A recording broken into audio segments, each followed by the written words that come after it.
tenemos que atacar el problema de la impunidad.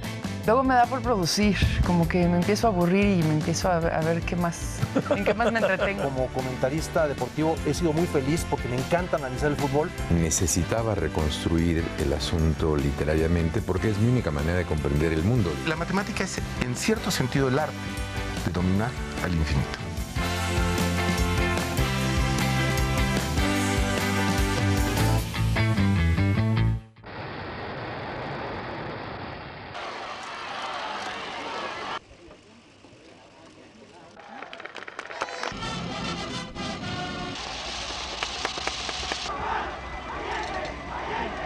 The Mexican government opened the doors of his magnificent country and say to us, here you can freely defend your rights and your honor. A México, vida mía, me voy corriendo, me voy volando.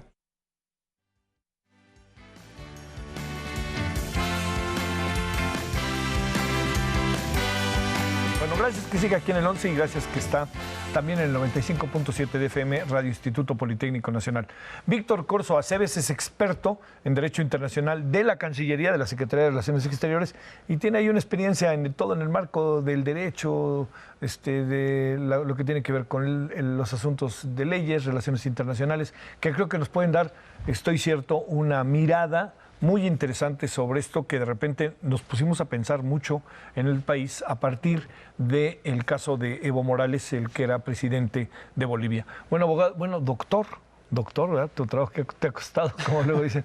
Gracias que estás con nosotros. Muy buenas noches. Muy buenas noches. Muchísimas gracias por la invitación. Es un gusto. A ver, déjame plantearte, Víctor, el tema, digamos, hay una tradición de derecho de asilo mexicano. ¿Qué es lo que hace que México se meta en esa dinámica de asilo? ¿Dónde empezamos a asomarnos y a ver de qué se trataba todo esto? Con base rectifico en qué leyes o en qué circunstancias, porque eso también es el estilo personal de que alguien lo aviente y luego se convierte en una política institucional, ¿no? Claro, lo que sería la figura del asilo en sí, pues va originándose desde que los estados empiezan a crear.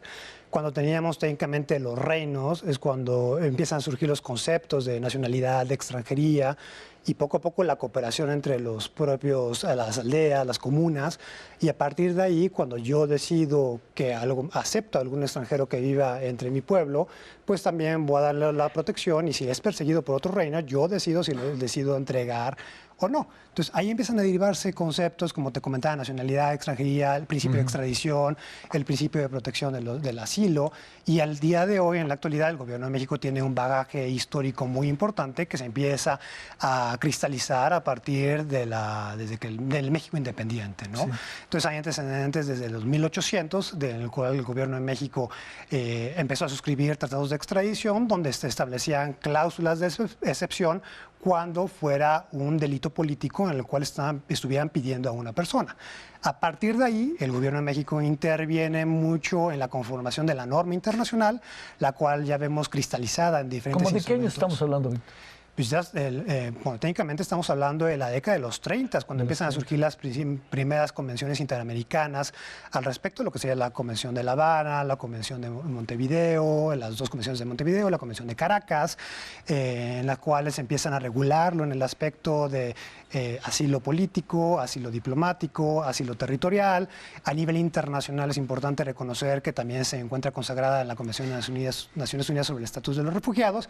Y aquí es muy interesante ver que en América Latina tenemos lo que sería la figura del asilo diplomático, que recientemente lo hemos visto en las situaciones de Venezuela, donde México ha aceptado dentro del recinto diplomático o de la residencia oficial a ciertos personajes, o recientemente en el caso de Bolivia. Que aquí lo curioso es que en América Latina es la única región del mundo donde se considera que existe esta práctica internacional. Oye, ¿por qué? Uno imaginaría que pues Europa también o algo así, ¿no? ¿Qué hace tan singular en ese sentido América Latina? Curiosamente, y es justo el reflejo que se ve en las convenciones interamericanas, la Convención Interamericana sobre el Asilo Diplomático, donde utilizando lo que sería la inviolabilidad de las oficinas de la sede diplomática, es que los estados empiezan a darle el albergue, la protección a ciertas personas que llegan a su embajada. Entonces, utilizando la inviolabilidad que está consagrada en la Convención de Viena sobre relaciones diplomáticas, es que los estados latinoamericanos empiezan a perseguidos políticos a resguardarlos en esos recintos. Entonces, uno de los casos también que el gobierno de México participó es en la protección de Víctor Raúl Allá de la Torre, un político peruano, sí. Que es justo en el caso que se llevó ante la Corte Internacional de Justicia, en el caso Allá de la Torre, de Colombia contra Perú, que la Corte Internacional, cuando el gobierno peruano señalaba que no había ninguna costumbre internacional respecto al asilo diplomático, la Corte le dice, espérame tantito, existe una práctica en América Latina, aun cuando en el resto de la comunidad internacional no lo haya. Y bueno, respondiendo a lo que tú me preguntabas, ¿por qué no hay en el resto de la comunidad internacional? Pues como sucede en cualquier norma, hay diferentes interpretaciones y hay algunos estados que señalan que las embajadas no pueden ser empleadas con fines más allá de lo que sean las funciones ordinarias que pudiera ser un diplomático. Entonces, también recordarás el caso del activista chino Chen Wancheng, ¿sí? Que se metió a la embajada de Estados Unidos y Estados Unidos no reconoce la figura del asilo diplomático, pero y ahí encontró una salida diplomática con China en la cual se sacara al activista, le dan una beca en Nueva York para irse a estudiar una maestría y ahí evitó reclamar o darle un estatus al asilo diplomático similar a lo de Julian Assange por parte del Reino Unido. Entonces, Julian Assange se mete, por cierto, a la Embajada de Ecuador. Así es. ¿No? ¿Y qué figura logra consolidar el gobierno ecuatoriano? Porque yo tengo la impresión de que la Gran Bretaña estaba dispuesto a sacarlo y mandarlo a Estados Unidos. Técnicamente es el asilo diplomático y es justamente el argumento del Reino Unido en el cual dice nosotros no reconocemos la figura del asilo diplomático. Sin embargo, estamos impedidos a ingresar a la embajada ecuatoriana precisamente por el principio de inviolabilidad. Sí, claro. De la intervención.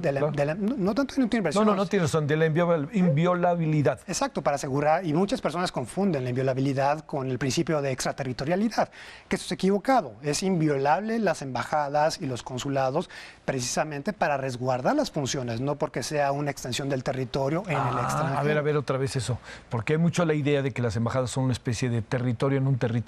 Sí, no, esto es equivocado porque resultaría absurdo jurídicamente hablando tener un mini país dentro de un ente soberano. No es el Vaticano, pues. Así es, entonces técnicamente se reconoce que las embajadas son inviolables para resguardar la propia funcionabilidad de los mismos recintos, que es la misma confusión sucede con las aeronaves y los buques que están matriculados en un estado.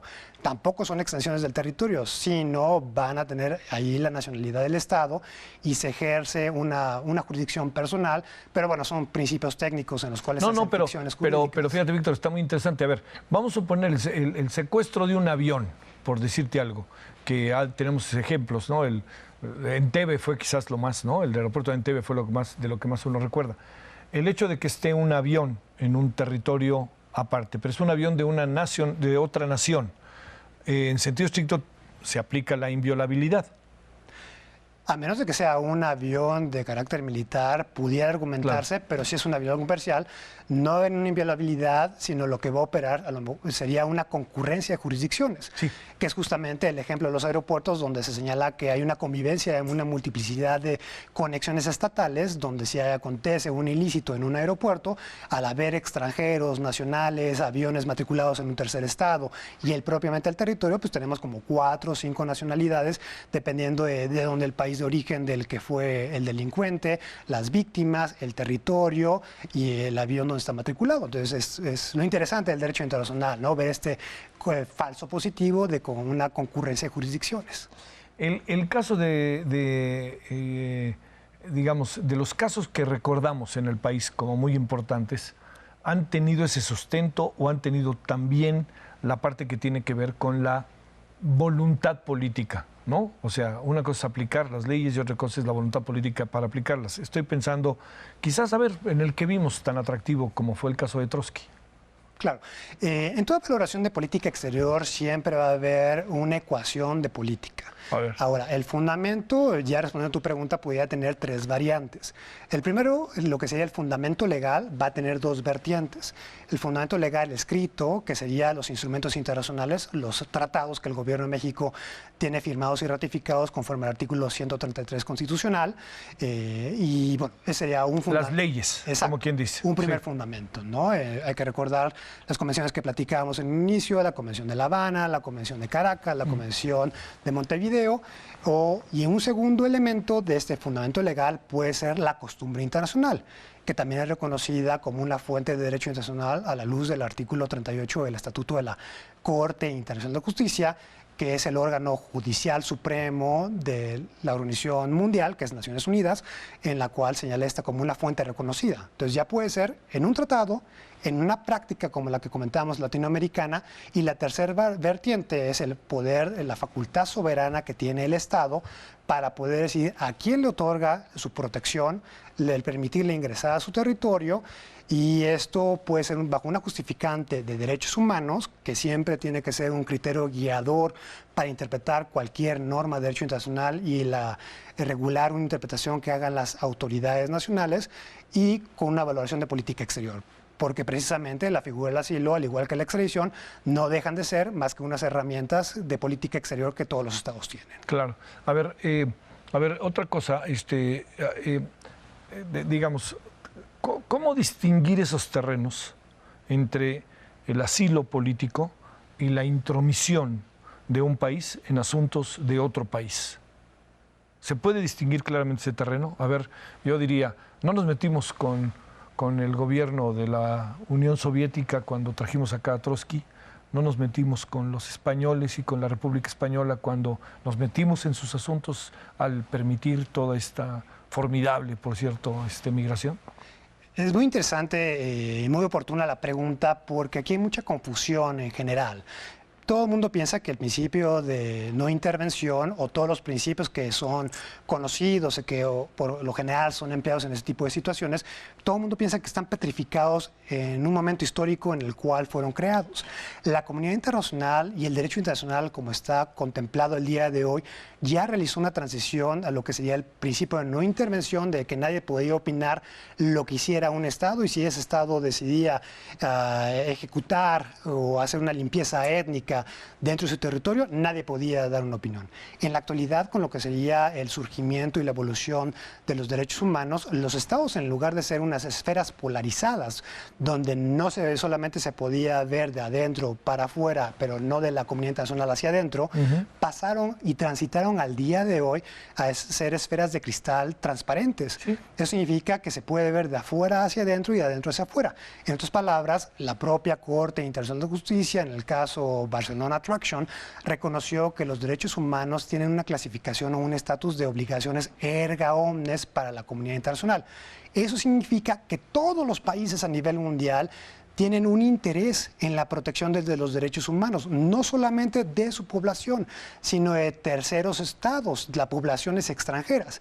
E inclusive esto ha desarrollado a tal grado que dentro del derecho internacional tenemos el concepto de responsabilidad de proteger, que es justamente la evolución natural del principio de intervención humanitaria, en el cual se puede, después de agotar los recursos diplomáticos, de instar a las instancias nacionales a que respeten los derechos nacionales, que no cometan atrocidades masivas, la comunidad internacional tiene un derecho para intervenir y evitar que se cometan ese tipo de atrocidades. Entonces, el derecho de asilo en sí mismo no es una intromisión a los asuntos internos del Estado, porque lo que se busca es salvaguardar y proteger el interés de la persona.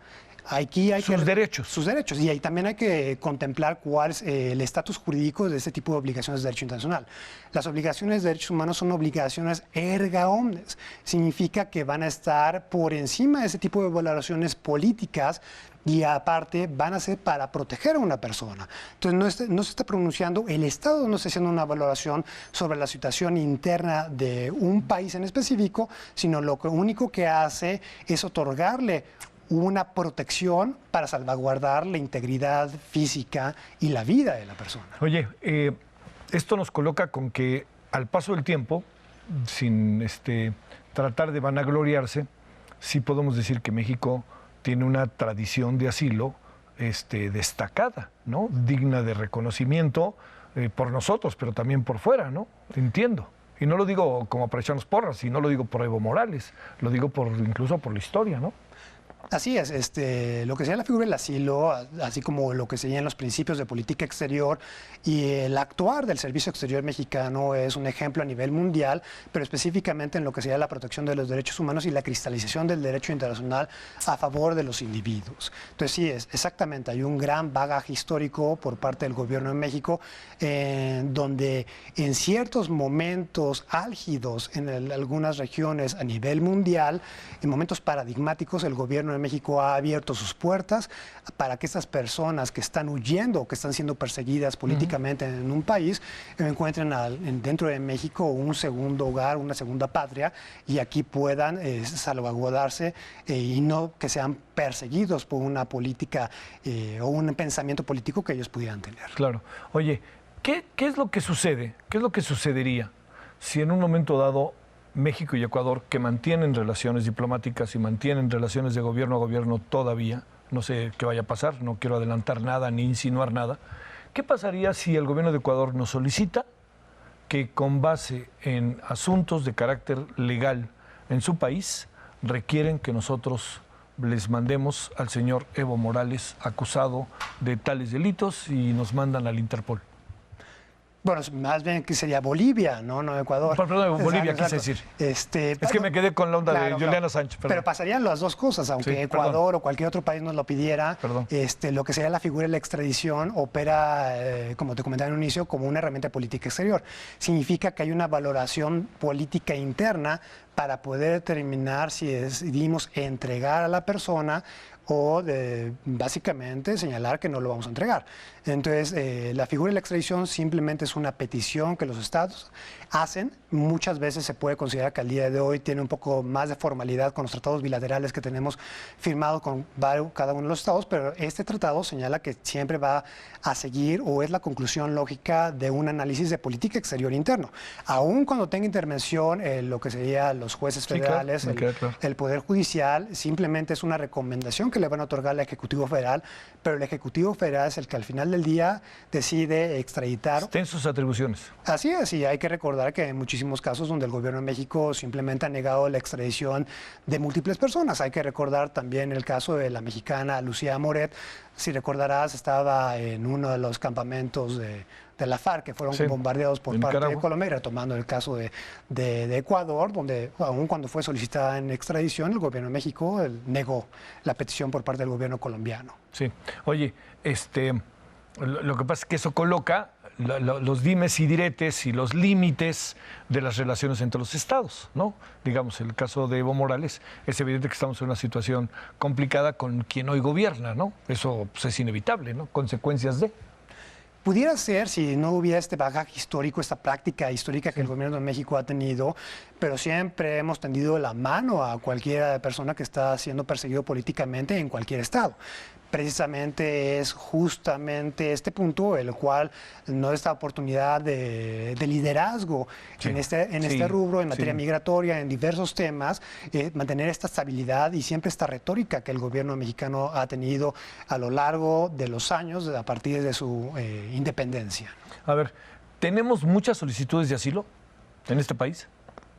Bueno, aquí va a ser un poco diferente porque hay que recordar... Porque no tiene esta variable, claro. Exacto, entonces asilo sí pueden ser los peticionarios de asilo en el sentido de refugio. Lo estudian ustedes.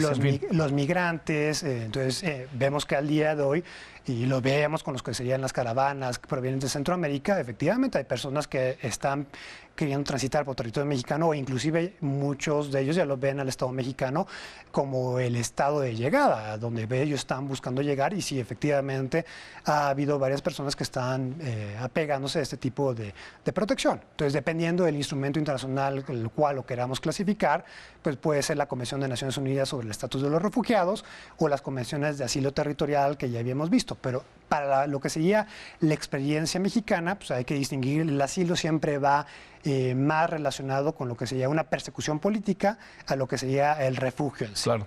Oye, y bajo esta mirada, todos estos procesos de asilo, incluso ahora recordaba el de Luis Buñuel, por ejemplo, ¿no? Cómo el gobierno mexicano le concede el asilo, y era no era legislador, ¿no? No era ni siquiera político, fue un caso muy interesante ese, ¿no? Sí, así es. No tiene que tener un cargo político la persona, sino simplemente demostrar que hay una persecución en su contra por una forma ideológica. Aquí lo complicado pudiera ser es cómo determinar cuándo, y justo relacionado a lo que la pregunta que tú hacías, cuando hay a lo mejor una solicitud de detención o una solicitud de extradición, cuándo puedes tú valorar que es un delito político y cuando es un delito real. Entonces aquí hay muchas teorías, algunas teorías que han querido sacar un porcentaje, que si la conducta que provocó el ilícito a lo mejor va un poco más encaminada con un elemento psicológico con fines políticos, se inclinaría la ecuación o la balanza o a calificarlo como delito político, pero al día de hoy, como están los instrumentos interamericanos en la materia, señalan que es una valoración autónoma por parte del Estado que está otorgando el asilo. Con base en la opinión del presidente, ¿no? Que fue lo que se determinó en el caso de Evo Morales. Supongo que no fue, pregunto, no fue tan difícil la decisión técnica, la decisión la habrá tomado el presidente, pero digamos ustedes, si les plantearon el asunto, ¿no fue tan difícil instrumentarla en términos de leyes, en términos de la revisión de la historia reciente, en la revisión de lo que ha sido la historia del país en esta materia?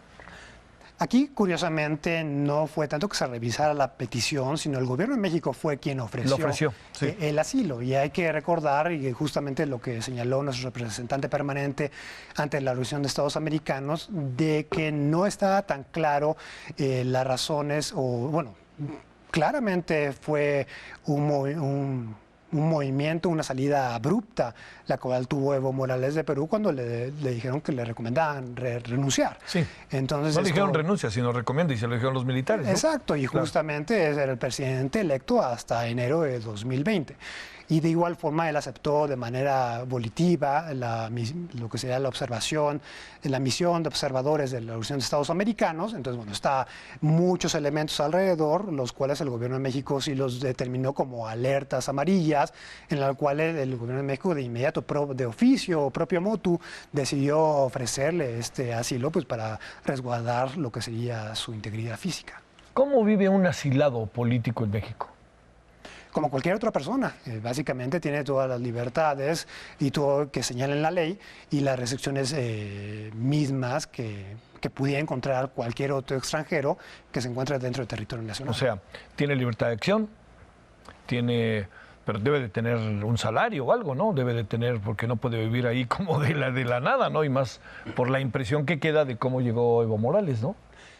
Claro, los gobiernos a nivel mundial tienen la protección de ofrecerle ciertas garantías y algunos estados establecen ciertos programas para que el peticionario de asilo o el refugiado, ya que se lo otorgan, se vaya integrando. Claro. Pero al final del día, la persona propiamente, cuando se le reconoce ya un estatus jurídico, como en el caso de residencia permanente, los que son asilados políticos en México, ya tienen la libertad de tener una actividad económica, una actividad laboral, en la cual se busca que la propia persona sea autosuficiente, que es justamente el propio ejercicio de incorporación a la sociedad que lo está albergando. Entonces, técnicamente, el Estado va a decidir hasta qué momento le otorgan esas garantías iniciales para que ya pueda transitar, que es justamente lo que se le está ofreciendo al resto de los migrantes provenientes de Centroamérica con la visa de estatus humanitario, cuando se da autorización para laborar en el territorio nacional y ellos van optando y se busca que ellos tengan una actividad económica pues para que se puedan ir integrando a la sociedad mexicana. Claro. Oye, quizá pienso, a diferencia del golpe de Estado en Chile, que no son comparables, ¿no? Pero la embajada estuvo mucho tiempo con una gran cantidad de chilenos que llegaban y llegaban. Este era un asunto que tenía uno que decir quizás un poco rápido en función de lo que estaba pasando con Evo Morales, ¿no? Así es. Tenía que ser rapidito porque empieza a haber cada vez más información de que iban tras él. Exacto. Y precisamente la razón por la cual se monta el operativo, se envía un avión de las Fuerzas Armadas mexicanas para tratar de sacarlo del territorio boliviano, y gracias a lo que sería la gran labor diplomática de nuestros embajadores se logró obtener el salvoconducto y también los permisos de vuelo, el permiso de aterrizaje con todos los países. Fue muy complicado, ¿no? Toda la salida. ¿Por qué fue complicado? Bueno, son valoraciones políticas que cada uno de los estados va realizando, dependiendo de lo que sería la alineación política que cada uno de ellos pudiera tener. Pues bueno, fueron algunos retirando los permisos de sobrevuelo, y fue ahí donde la complejidad, tal como lo relató el canciller Marcelo Ebrard hace unos días, fue cuando se fue complicando cada vez más, y se tuvo que ir resolviendo en el momento. Sí, sobre la marcha auténticamente, ¿no? Claro, y negociando con cada uno de los estados, los cuales hacían ¿Cuántas personas, tienes la información de cuántas personas está nuestra embajada asiladas en Bolivia? Bueno, las personas que están pidiendo son varias, como ha señalado. O sea, están ellas en la embajada. Hay algunos que están dentro de la embajada, hay otros que están fuera. Entonces, bueno, la información ha ido variando, pues porque el Estado mexicano no tiene un corte de caja, sino, bueno, sí sabemos, tenemos plenamente identificado quién está. Pero entiendo que ahorita puede estar pasando algo. Exacto, ¿no? Entonces, como el canciller ha señalado, tenemos identificados ahorita como un poco más de una treintena. Sí. No significa que estén dentro de la embajada, sino pueden estar también fuera. No es que yo recuerde, no es una embajada muy grande, ¿no? También digo, no es como otras embajadas que uno sabe que son un poquito más amplias, ¿no? Y que hay posibilidad. Colombia tiene una embajada un poquito más, ¿no? Más grande, ¿no? Claro. ¿Nos podemos sacar una foto? Sí, es una foto así para nuestro recuerdo. Perfecto, ¿no? Pásala bien, muchas gracias. Hasta la próxima, adiós.